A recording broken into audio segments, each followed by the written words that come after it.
times were good before the pandemic arrived. 2020 was to be my first year as a solo artist, really. So I did have a lot planned in terms of doing my play called The One Who Sings. I'm overseas in Europe, largely. I was touring every few weeks. I was going to either to Europe or to America, and I just started visiting Australia regularly. Everything was amazing because we were going to rehearsal every single day.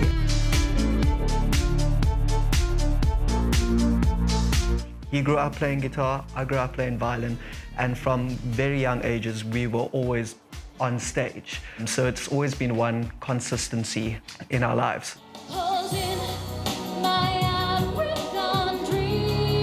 This is my 13th year in the industry.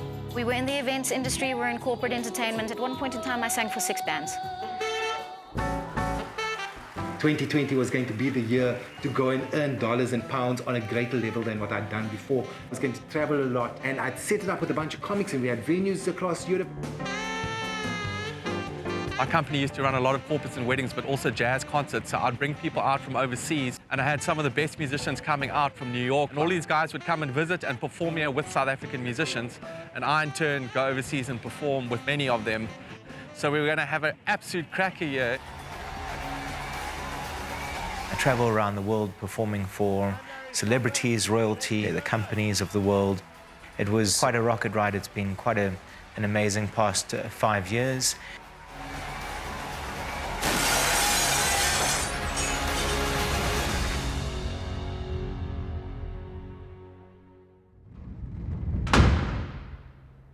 The National Coronavirus Command Council has decided to enforce a nationwide lockdown.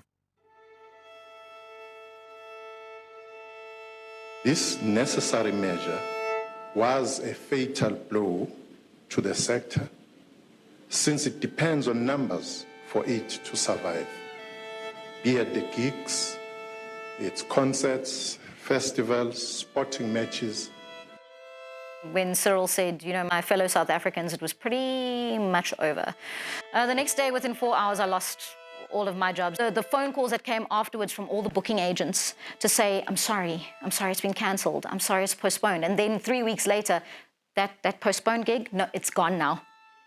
It's gone. I had to make those calls, and those calls are just as hard to make as they are to hear. All our bookings were indefinitely postponed or completely cancelled, and the ones that were indefinitely postponed haven't come to fruition, so you could pretty much say it was cancelled. We had booked an international tour for 3 months to be in Austria, and we had a couple of gigs lined up which would have kind of set us up. It's something we've been working on for the past 3 years, and for us to finally have done a 90-day stint in Europe was going to be our big dream.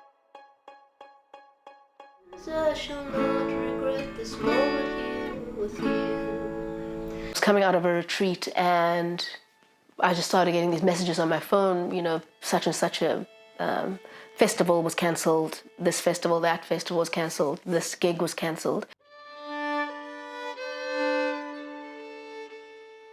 I've just rehearsed such a great piece, and we were just in the middle of it. And we're told one day, you need to pack your stuff, you're going back to Johannesburg. We were actually shooting in Cape Town.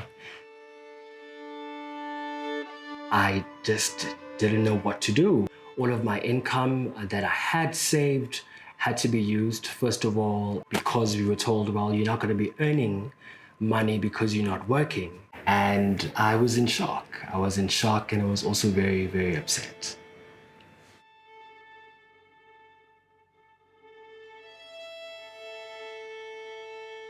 I had to change my income from traveling every 4 weeks, every 3 weeks, for 2 or 3 weeks at a time, to not leaving the premises.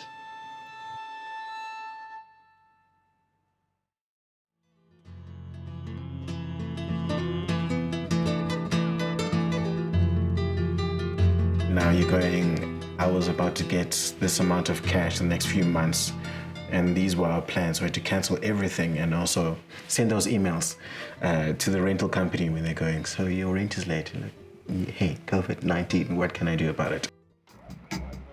One of the biggest challenges during lockdown was just not making cash. You know, when you look at your account, you reminisce on how it used to look and all the SMS that you get to, like, there's no SMS coming in, there's like nothing going on in your account. As gigs were being cancelled and theatre dates were being postponed, it started becoming evident that this lockdown is actually not a 21-day deal, that the entire world will no longer be what it was before. Not for a long time anyway.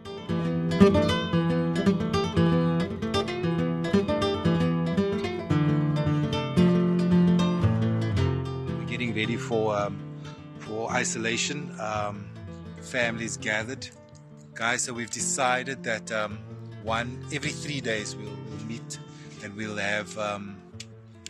have a tribal council where one family member will be voted out of the house. This is weird. I self-isolate. For why, Daddy? For why? If you're annoying everyone else. Seriously. If this is the future I'm faced with, then let me figure out what it is I'm going to do. And I will say this, I went in there vehemently opposed to doing anything online. I was going, guys, why are you going live? Comics were going live on Instagram, people were doing shows, they were putting up QR codes and hey, support the arts. I was like, guys, just take the 21 days, just breathe, we'll be okay. About 2 weeks in, I was like, okay, this is a lot more serious than what I thought. And I literally, once I decided that I should be doing something online, the first thing I did was watch another performer perform online. And I watched Nick Rabinowitz. The performance was engaging enough because I really didn't think you could engage an audience. It wasn't about how funny he was. It's the fact that I found him really engaging sitting in front of his laptop. I'm wearing my mask even though it makes me look like Val Bartman, the tall flanker from the 1980s with the ears. I thought, wow, you can actually engage people for an hour. That is amazing. And from that weekend, I literally spent the rest of the weekend deciding which platform I was going to license. By the Sunday, it was licensed. By the Monday, I had artwork. By the Monday evening, I opened bookings. The Tuesday, I started marketing, and that Friday, I did my first show. If you understand, the woman at Home Affairs will just look at you. They say to you, our system's offline. Now your child sounds like a Klopse song. It's not right, guys. It's not right. Stop these double battles. Anyway, that's the big applause part of the show. When I do that live, I know you're in your house now. You're applauding. We had to sort of reskill ourselves in terms of going, how can comedy work in this space? So a big part of it had to be sort of evaluating your style and going, a setup line, a punchline, and a laugh. That's typically what you do. Then setup line, punchline, applause. Give us a big round of applause there. Yes. Well, if I take away the laugh and applause, I've got a third of my entire arsenal is missing. So my entire performance style has had to change in terms of connecting with an audience in this medium. Do you know how strange it is doing shows online as a comic with not hearing any laughter? You feel like Conrad Koch. That's a joke. I can make that joke because Conrad is here with me. Let us begin, ladies and gentlemen. You know, people saying, you know, this is not going to go away quickly. And as I dealt with that, when the Edinburgh Festival got cancelled, you're like, okay, this is real. We need to adapt now.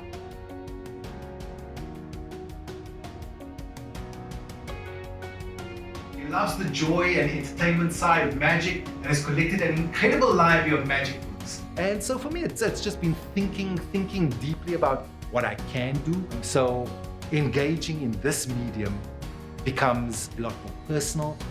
I get to think outside of the box and go, well, it's on screen, so what? Maybe I can bring something up. Listen, guys, please feel free to use the comment section over there. You can make all sorts of comments. You can do virtual applauses, and we will try and chat to you in the comment section. You know, keep it nice and interactive. I don't know why I'm in lockdown though, Stuart, because I can't get coronavirus. I'm literally made out of latex.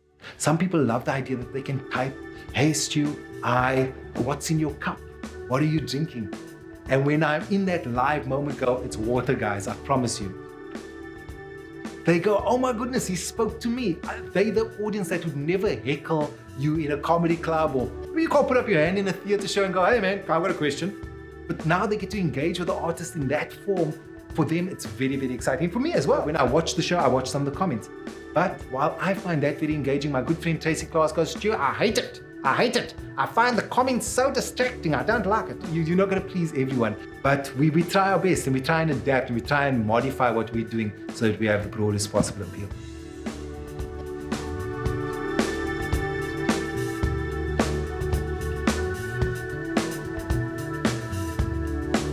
It's a song of hope, a song of love for this continent of ours. Are you ready? Are you ready? Oh my God. All right, guys. Okay, Temple. All right. Okay. Let me just prepare myself. All right. Okay. All right, here we go. Did you hear the news on the radio today? People have agreed to give their love away. I can't wait to be there in line. Oh no. Can we click along? Because for 17 years I was part of a band that was really, really high functioning and very successful, very, very busy with a really radical schedule. My plan actually from 2020 onwards for my solo work was to build in a lot more time for my family, a lot more time for myself. And ironically, funnily enough, interestingly enough, I got that in 2020 because of the pandemic.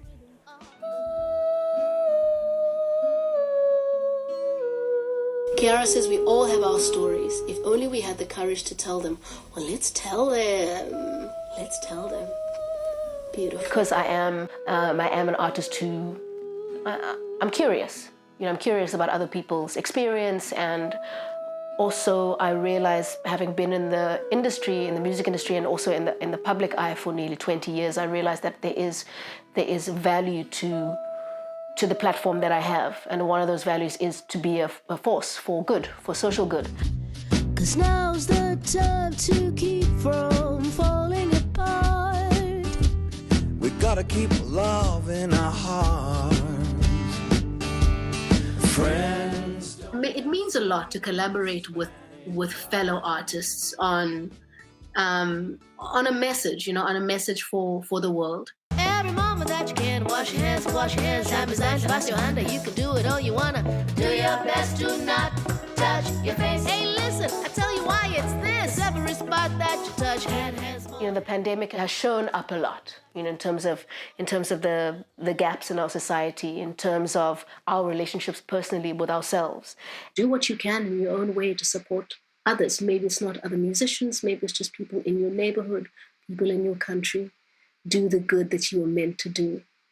Ooh, oh, oh. So I was doing a lot of live streams. I was doing a lot of interviews of regular people in terms of their experience of the lockdown and the pandemic and their learnings from it. And I also spoke to fellow creatives, Mark Lottering, other musicians, Buhle Bendalo, videographer Justice Mukeli, plenty of people, Msaki, Moonchild. And that was a really fantastic space for me to get into, because that was an interesting new skill for me, to be the host interviewing other people as opposed to it being the other way around. I really want to understand, how I'm going to play my part in this space. And so, thank you for sort of holding my hand out here. Such a pleasure. It's so wonderful just to have you. Getting people to reflect and to share how they have navigated the space of great uncertainty was incredibly rewarding. I shall not regret this moment here with you. I shall not forget this moment here with you.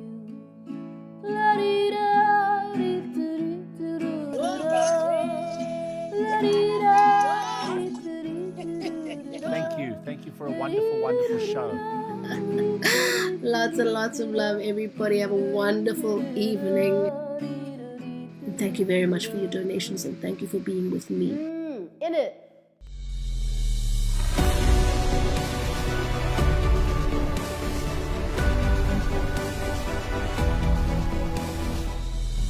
Turn off your phone, turn off your television, don't open a book, turn off your radio. What is it? There's a very quiet world without us.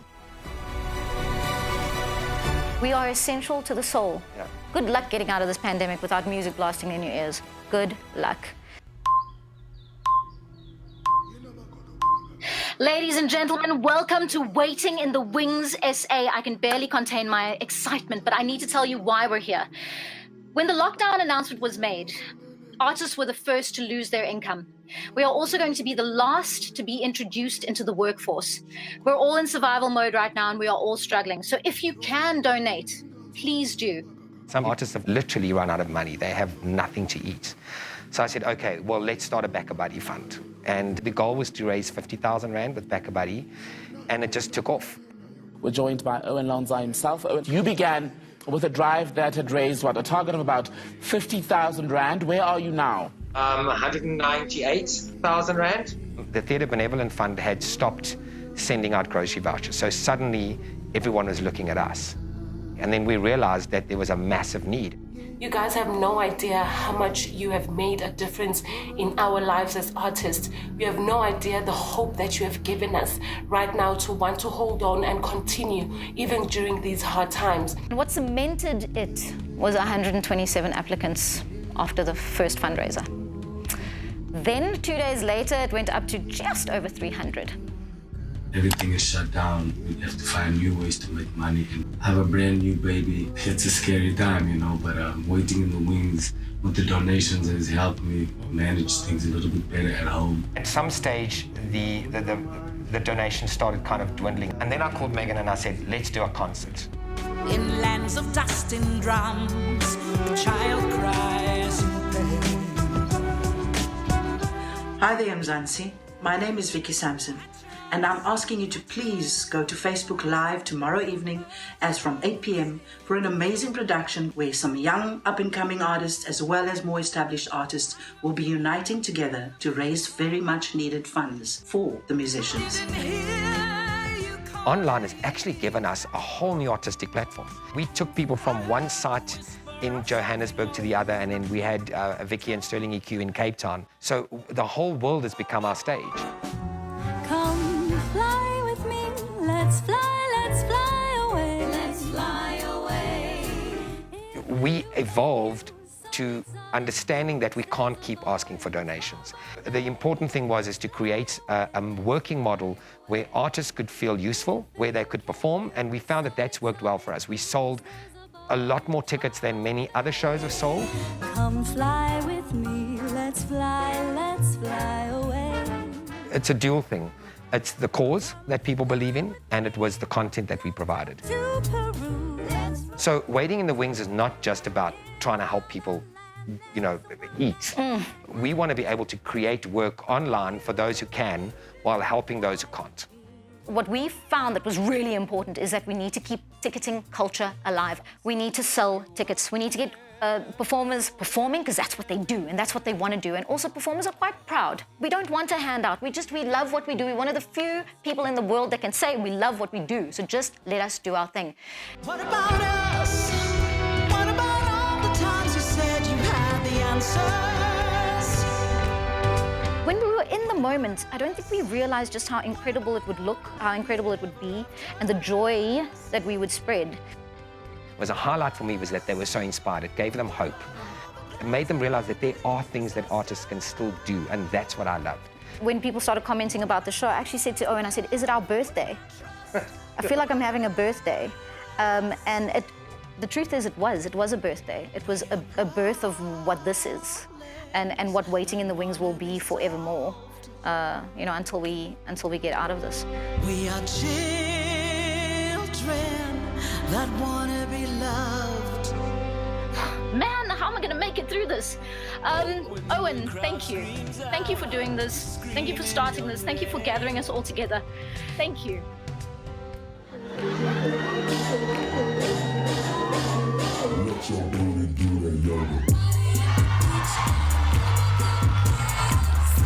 The calendar was definitely full for this year. We were ready to do a lot of gigs, and also we were in the process of looking at a house to move into and buy. And then COVID obviously said no. I'd say the first thing we had to do was to now go, okay, so our kid can't be here because we now need to create some work, so we need to take him to my parents' place. And I think immediately from there we just went, time to brainstorm what's the way forward from here. So I thought, okay, the best thing that would be cheap to do and quick to do is some type of content that revolves around mostly creating music, something I can just do in my room with my studio stuff, and then dialogue-based things where I can just edit a video together and narrate over it. Luckily, also I have friends in Cape Town that I work with and collaborate with, and I produce their music scores usually for their films or their adverts, and they call me to jump on board.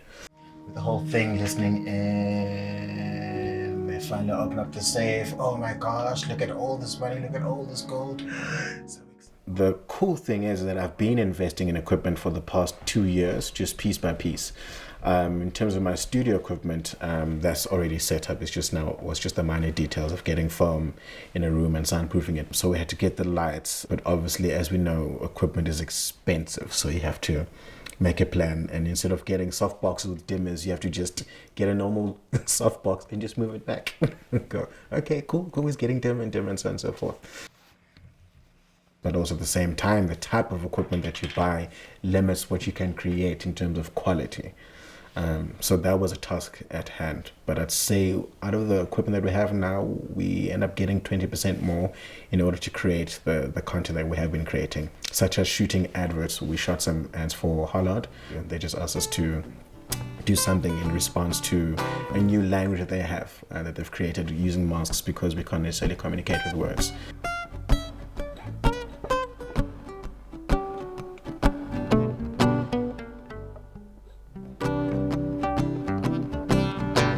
Also, I just created an album as well, just for myself to create content, because I don't want to be stagnant and not make anything during this time. And I just made a nice feel-good album. It was more just to inspire people to go, guys, create with whatever you have. Whatever comes out is whatever comes out. If it fails, it fails. The biggest challenges during this time was the emotional side of it, because also as artists, we create from an emotional place. And if you're not in the right space to create, then what you create ultimately doesn't feel right, or you just don't create at all. It's underlying relation tensions that also come up as well, is that you end up having these random fights because you're also in the same house the entire time. You just want a different place of vegetation, you can't leave. There's a fear that we might die. Maybe I do have COVID when I take out the garbage. Maybe there's COVID on the plastic packet, but none of us had COVID. Thank you to every single person who submitted a video or content. So begin here. Health Minister Dr. Zolani is estimating about 60 to 70% of people in any community in South Africa will be infected by COVID-19. And in terms of support, well, from like government funding, relief funds and all of that, that's a definite no. I got absolutely nothing from that. When I got that email back saying I don't qualify, but it didn't say why I didn't qualify, immediately I just went, it's a mess. The system's a mess, so I just need to make my own plan. I learned a lot during this time. Captain Morgan, 2020. Captain Morgan. I was the DOP per se. I was director. I was an actor. I was doing wardrobe. I scored all the music. I edited. And that's where you learn also how to put a whole production together, which shows you that actually we have more access to things that we thought we didn't have. So I think those few skills show you that you can get more done.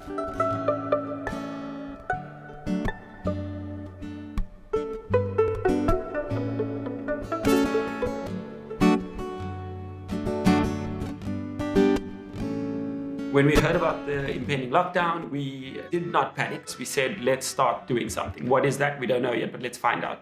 We did a lot of YouTube tutorials. We did a lot of finding out, what we think is going to happen. And live streams was the thing. We then spoke about how we'd go about doing the live streams, and we had agreed to doing it twice a week. I remember we started off making so many stupid mistakes, like we'd even have the phone would be like the wrong way down, and we had like 60,000 viewers on the first one because everyone's sitting at home doing nothing.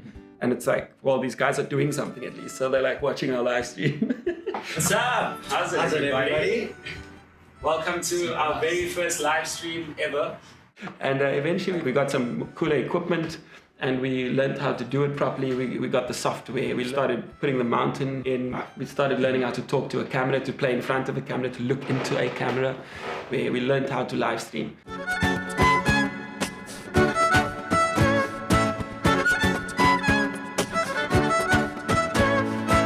So you must get into local music, support all our local people as well, because the international people certainly cannot help but to notice them. But they are making waves all over the world as well. I'm not just making these things up because I follow them on social media, so I've witnessed this.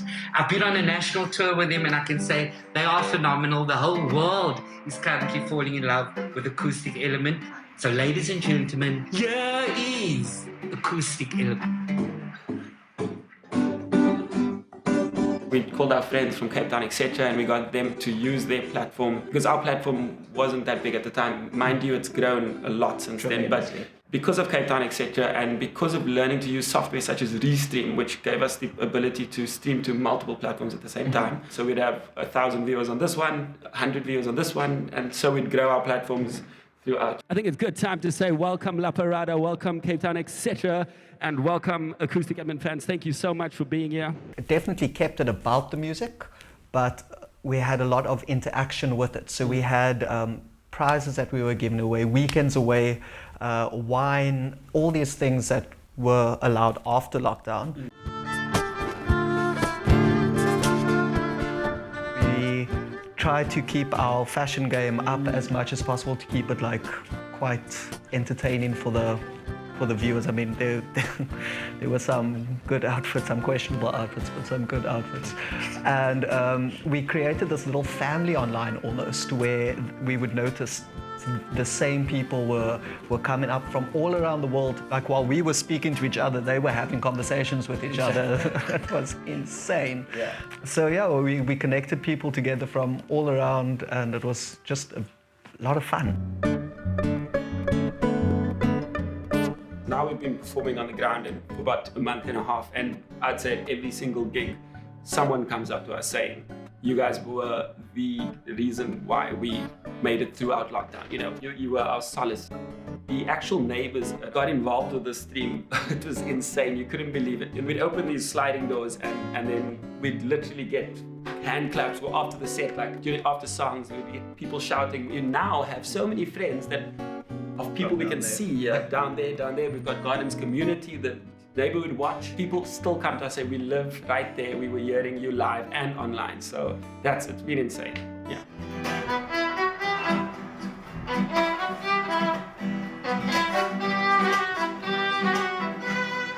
When people say your music or your stream, made lockdown a little worthwhile, or brought a little bit of hope or joy, I always think in the back of my mind that this live stream kept us sane. Yes. Like it really, I mean, every Tuesday and Friday I looked forward to playing, because that was a time where life was normal again, for us at least, So it kept, as much as it kept other people a little happy, it kept us very much sane. It was our therapy.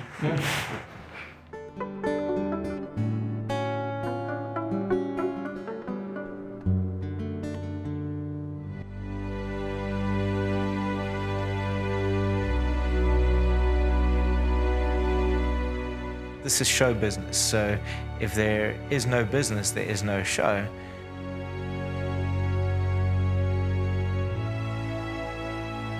I didn't think that lockdown was going to hit here in South Africa, and a week before the time I realized that it's actually really going to happen.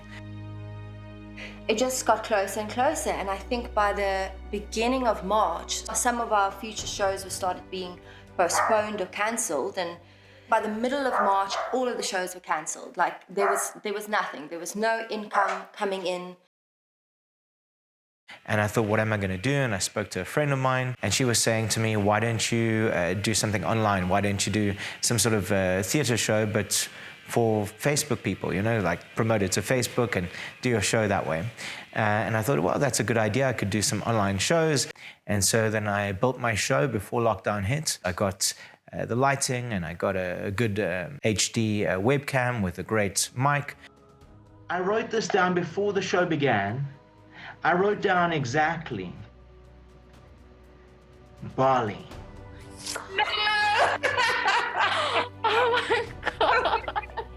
I've been managing Larry for 6 years now, so I sort of have a good understanding of how the business works, and it was just quite scary because we're also married, we have a house, and I was just thinking, how are we going to pay the house? And we have so many different other expenses and things, and there was definitely a few sleepless nights. Then we decided that we have to pick this up. So we contacted all the events coordinators, all the entertainment agents. We promoted the show to them. We started increasing the inquiries every month. And obviously, the more inquiries you get, the more you can convert that into actual shows. Karine's one is just like a 40-minute show to fit them both in. So right now, you're thinking of one of 7 to 8 billion words. If I could get that word from your mind right now, that would be insane, right? Just repeat the first letter of that word over and over, like O. Oh, is it an O? Oh my God, yes. Yes. Yes? Yeah. So I started promoting it to as many people as possible, started contacting other celebrities. I thought I could get onto their Instagram, onto their Facebook, onto their Facebook Lives or Instagram Lives, and actually read their mind over an Instagram or Facebook Live. And just spell it out again in your mind from beginning to end. Never move your lips. Start now. Recommended? I was. You're joking! How? It's really important to realize that we all have resources. You may not think that you have resources, but you have friends, you have family, you have people who you've done business with in the past. Your friends may have people who you could do business with. You've got to kind of look and see where can you reach out to and who can you collaborate with to make things go right. So the reason why I do what I do is to inspire people to believe to see instead of seeing to believe. See, that's the way things around us are created, because somebody believed in them first. From the first 3 shows that Larry did, we got an editor and we created a promotional video, and I started using that and sending that to clients.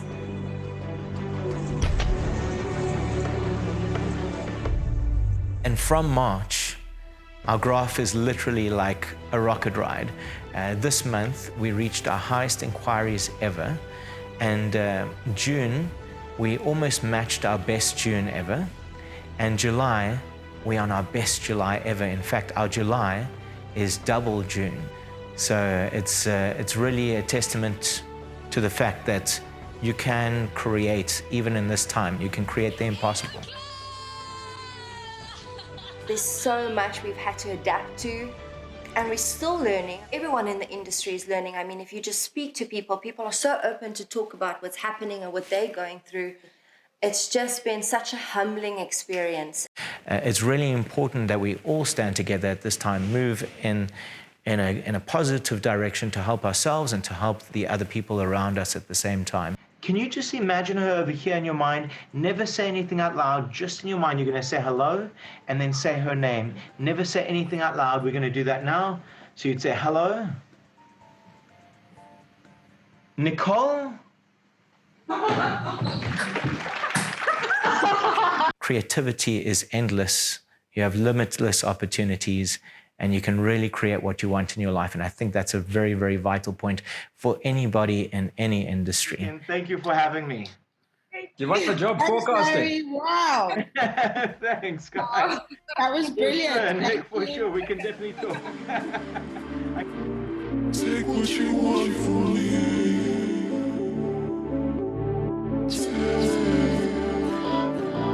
Take what you want from me. 3, 2, 1, here we go. What? I couldn't just stop my art. I couldn't just stop doing my work because the lockdown was happening. So I was like, you know what? I'm gonna go into creative mode. And I did almost like a short 1-week residency. And I was asking people to interpret dance in small spaces. So in the beginning, we started collaborating with different dancers in different spaces. Your friends like Colombo, you be the judge like Ronald. And so different spaces become almost art spaces. Hey, what's up, guys? My name is Kwanele Finch. I am a trainer, a celebrity coach, as well as the director of Kwanele Global Collective. I started my company, I had registered it a year ago, and initially it was just going to be a digital online service where we speak to students, we mentor students, we coach students, and then the lockdown hit us. And immediately my business had to go into fast mode because now a lot of people were coming to me and saying, I saw this advert on Instagram. I need your help in terms of coaching and mentoring. How do I make money during the lockdown? I wanted to give just a quick video around 7 habits that successful people do. We saw the need, the great need for people to access knowledge. And also access knowledge from people that they can relate to. We're doing a lot of workouts, we're doing a lot of online training, mentoring, coaching. Hey Carelse, how are you? Yes. Okay, so today I really want us to work on legs. So we're going to be doing a lot of legs. One of the most special moments, I remember this. Actually, I have this guy from India who's just wanting a lesson. And the lesson was, how do I expand my career as an artist? And his English was almost like 20%. Like he couldn't say a lot of words and he kept on speaking his own language. It was so interesting because when we spoke about theater and we spoke about art, we spoke about dance, he could understand it. He could understand it when we spoke about the things that touch us.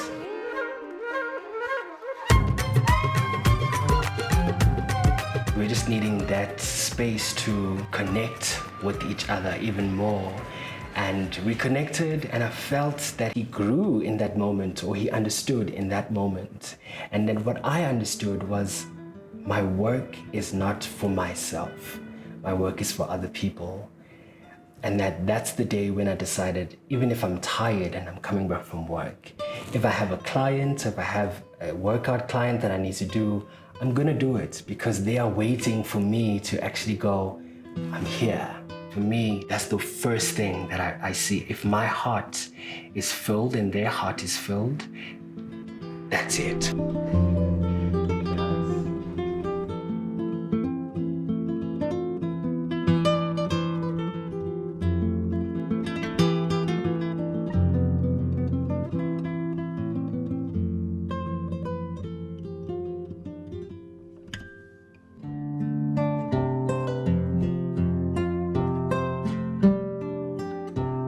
So one bass note is changed. When you're playing the melody, you have the CE here.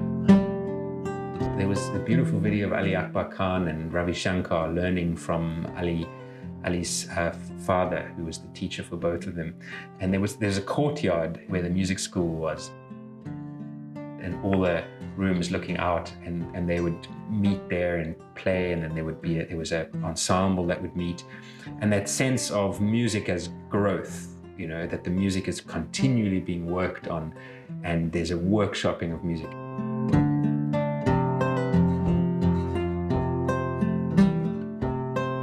My last tour was 16 towns and cities in Australia.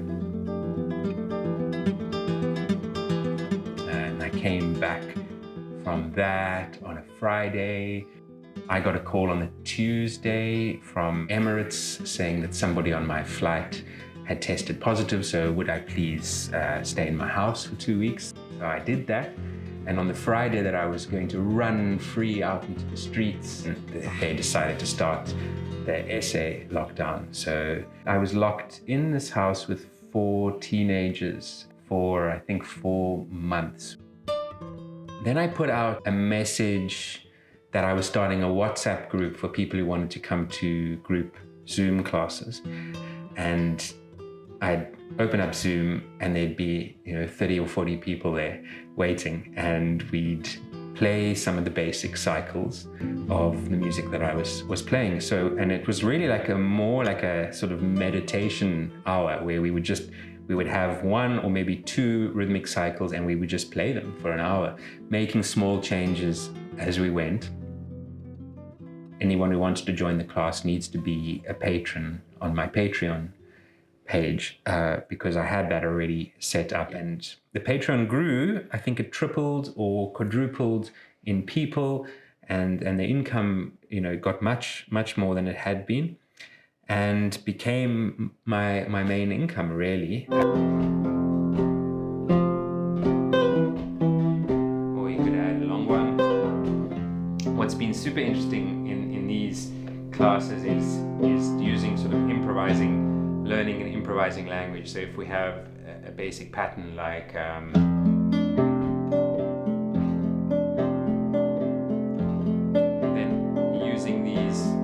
blackboards that I create to find different ways to improvise with.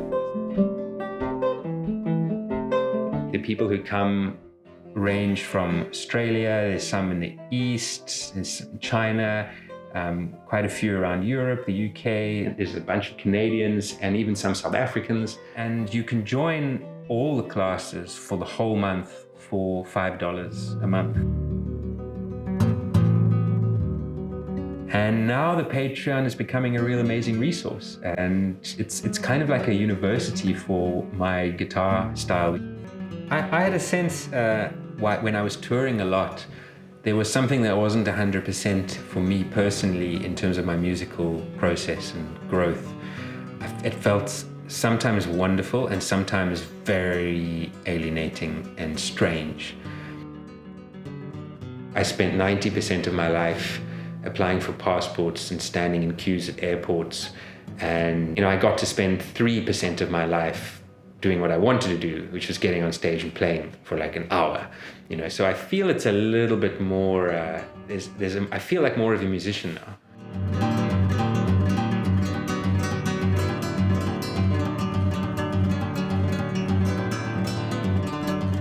I think that the platform that I've created now with Patreon is going to allow me to be way more selective about what I do live.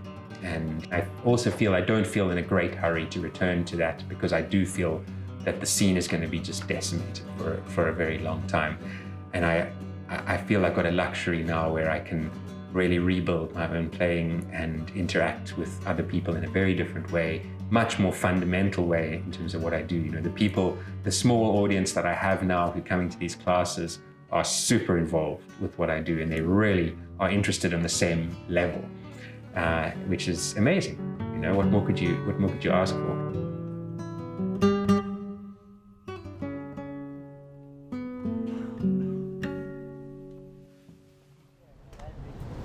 One, two, 1, 2, 3.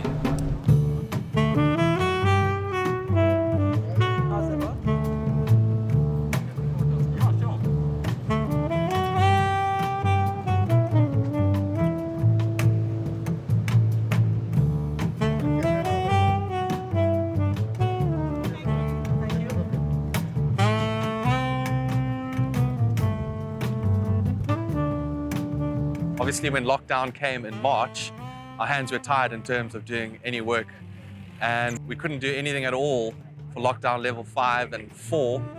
But as soon as lockdown level 3 came, I was trying to think about a place that we could play where we'd be socially distanced from each other, not irritate the neighbors, and also just be able to have a lot of footfall, because if you're going to busk, I think you need to have a lot of people passing in order to make any cash. And I thought about the Sea Point Promenade. So I approached my double bass player and my drummer, and I said, look, we might get chased away by the police or we might get fined, but let's just go play to do something, because it had been months and months before we'd done a gig. He just sent me this picture of the buckets, and he said to me, and I was like, hey, what's that? And for me it was quite genius, because I thought we're allowed to go outdoors, we're allowed to exercise, we're not allowed to play in confined spaces, we can't really work. But surely we can play music for people and see if they're willing to give us some money for it.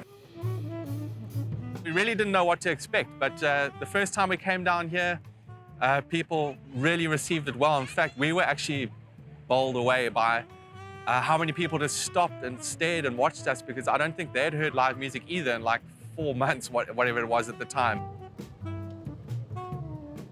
That first time playing with real humans, it felt so nice. It felt like, oh, you know, I missed it. That's when you realize how much you miss just playing for other humans.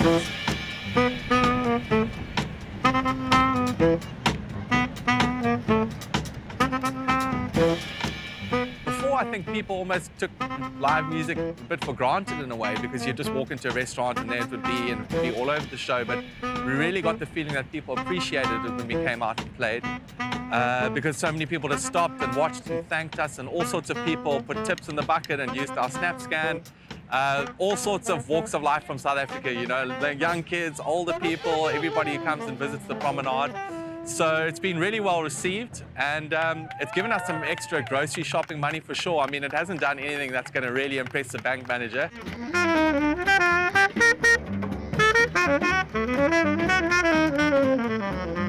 Obviously, to have some extra cash coming in anyway is just an absolute bonus, because we're literally just running on fumes here, you know. But just to give music to people on the street is just such a blessing. It's a cool thing to do, and I'm stoked I've been doing it, you know.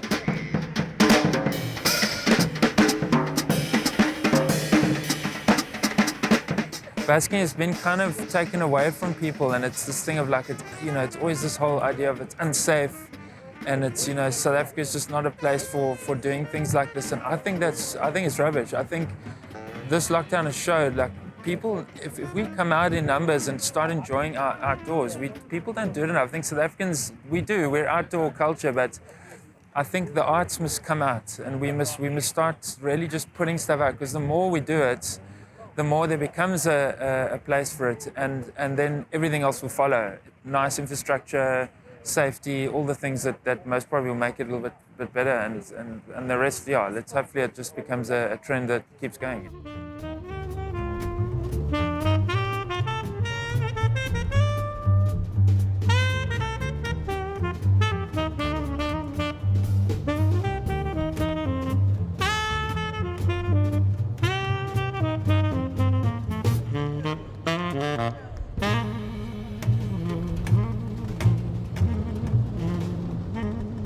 The lockdown made us pause, it made us reflect, it made us almost have a bird's eye view of the work that we are doing and actually realize, what is my purpose? What do I want to leave behind? Where are we as artists in South Africa? Who are we? I think the role of art always is to reflect back to society. It's holding up a mirror. We understand who we are through art. So it is very disheartening when so many of us, when some artists die paupers. So much has been eroded. There are so many of my colleagues I have not seen online, and I probably will not see. They're gonna fall by the wayside just because there's very little support from the government. And once you realize that they're not coming to help, it's actually quite a freeing thing. It's like tearing off a Band-Aid, man. It hurts for a little while, but you go, okay, cool, well, let that heal, and we find alternative ways of earning a living. I think artists are way more resilient than people give us credit for. We're fighters. We get on with it. We find a way to make it work.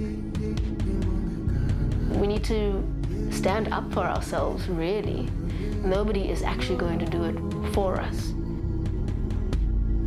I made it my mission to not be stopped by the lack of support, and to actually use my art and use my work to add more to the life that I'm living in terms of educating and providing more skills.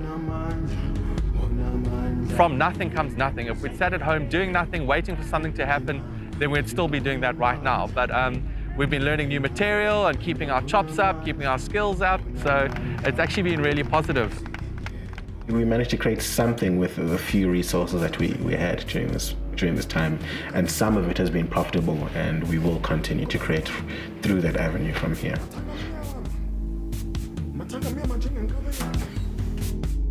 Given a global pandemic, what do? You have two choices, right? You can either sit down and let the world come upon you and just take it, or you could just make the most of it. I think we used our fear and we turned it into, something creative, something we'll be proud of for the rest of our lives. Maybe the barriers could be your freedom. Krisholan? How could I read somebody's mind over a Zoom call? That would be seen to be a barrier, right? But that became a freedom because now it's even more impossible. You're joking! Maybe in and amongst the barriers, you can find the freedoms to be able to still communicate and to be able to create something amazing, to create something beautiful. There's literally nothing anyone can take from me anymore. I've lost it all. And for me, and that's where you need to make the switch in your head, I don't know, it's given me a lot of freedom because no one can take anything from me now. So let's go.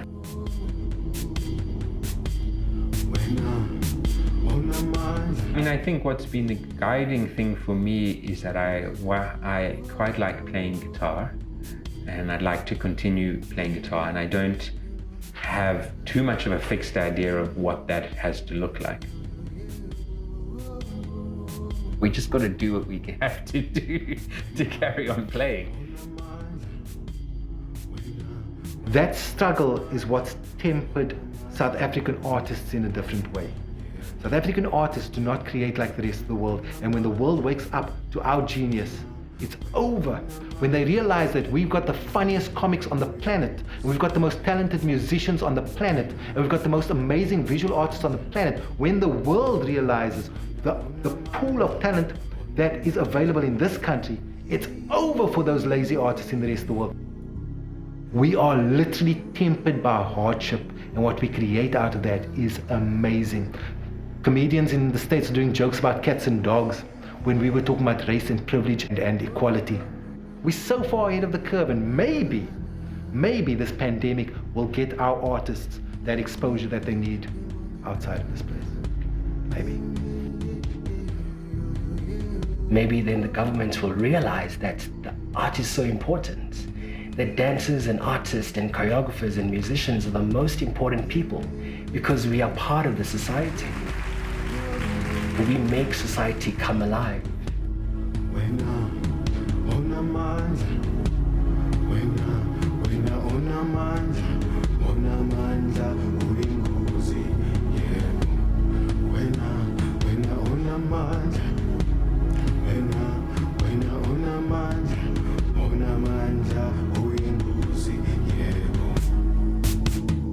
Uyena udlala yena lo.